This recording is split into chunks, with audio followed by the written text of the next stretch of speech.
6 weeks post-Sandy, and the shock is wearing off, and the anger, the sadness, the desperation may be setting in.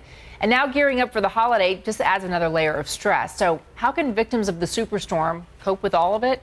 DrJudy is a clinical psychologist who has helped survivors recover after innumerable natural disasters, here to help get us through this morning. Let's talk first of all, because there's so many people who've been affected, and at all levels. Some who've lost their homes and are displaced still and don't know when they're getting back. People who had to deal with weeks without power or gas shortages. It was a stressful time for everybody in the tri-state area. Yeah, everybody, and contested not only the people who went through it, but even though we had a tale of two cities, there were people who didn't necessarily have the power down and all the rest of that, and their houses ruined. But we all suffered because we all listened to it, and then many people were volunteering. So everyone in the tri-state area is suffering and going through that anger you talked about. Because even in these meetings that people are having, the town hall meetings, I've been there, people are mad because you can't get angry when 9/11 happened. Well, there's terrorism. We have video here. Play it. Let's hear what they're saying. They were actually yelling out there. Yes. And you can see there that people are frustrated. Yes. They want somebody to blame. Right.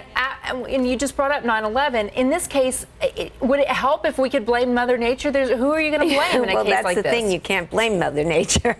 You know, you can be frustrated that you can't control Mother Nature because we don't have control over that, although we can prepare and we can know. But that's why people are angry at these meetings that you see. And I've seen them because I've been there, and they're yelling at each other, and they're yelling at FEMA and at the city, even everybody's. How do you deal with it?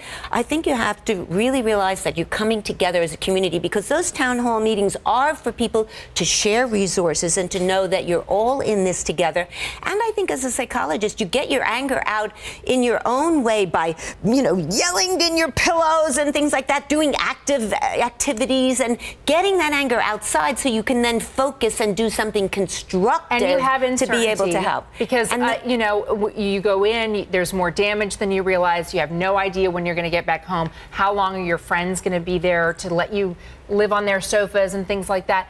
How do you deal with the uncertainty? Well, I think the uncertainty is very frustrating for people. Knowing that these are normal reactions is what's really important, because then people think something's wrong with me. They hear, you know, even taking a shower, they hear water and they think about the surges and they panic. I think at that moment you then need to say, I'm feeling out of control. I'm feeling like the world is taking over. I have no power. Do something very specific and simple.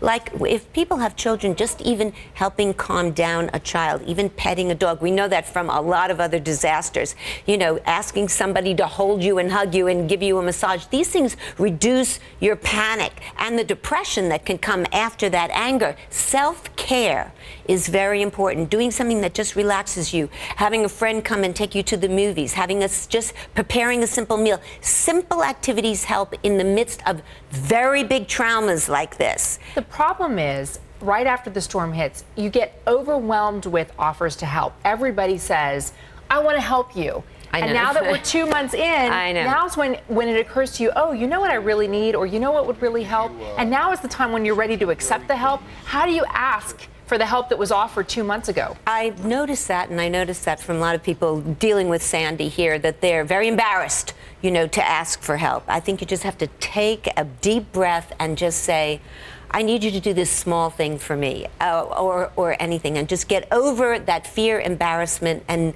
guilt that something's wrong with you. Everybody's been in it, and just say, it's okay for me to need to ask you for something. That gives you some feeling good, you know. And also on the other side of it, Contessa, volunteering, we know from research, is good for your emotional and physical health. And so continuing to reach out, you know, the mayor's on those in taxi cabs, in those TV screens saying, please help, volunteer, keep helping, because now we have to do this coming up to the holidays when people are going to be that much more feeling alone and stressed and frustrated. And so, you know, with the financial cliff also happening, it's also that kind of emotion. So prepare for the feeling. And we're at a time of year when people are also dealing with the holidays. They want to give their kids a good Christmas because the children have been through so much.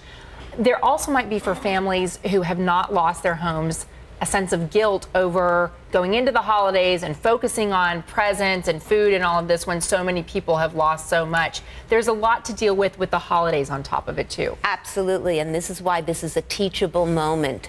And there have been statements by our leaders that have said, people, not possessions. Now, we want the economy to come back, so do buy things, but don't overdo it. And teach kids that this is the time to really care about human relationships, about friendships, about family, about being together.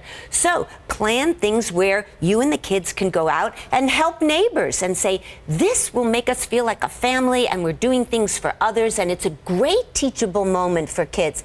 You also need to teach them about the environment and about what's going on in the world and what do storms mean, and kids are afraid, is it going to happen again? It happened in Japan again. So that's these teaching and giving them other things to do and teaching them that relationships mean more, planning events together. Great ideas regardless of how you were affected by this storm. Thank you so much, Dr. Judy, for coming in.